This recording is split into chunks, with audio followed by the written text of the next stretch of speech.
ওসমান হাদি ভাই একজন জুলাই যোদ্ধা, তার অনুসারেই ভাই আমরা করে এখন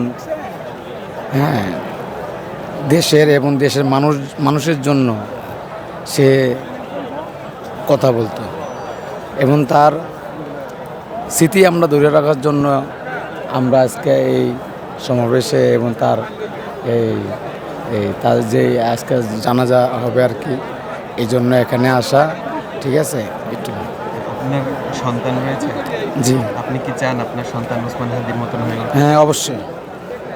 জি। হাদির কোন বিষয়টি আপনার কাছে খুব বেশি?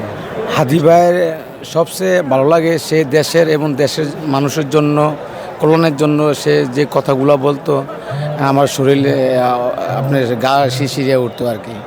তো এই হাদি ভাই একটা মানুষ দেশের জন্য, কিন্তু আমরা হারিয়ে তাকে এখন আমরা খুব দুঃখ প্রকাশ করতেছি আর কি।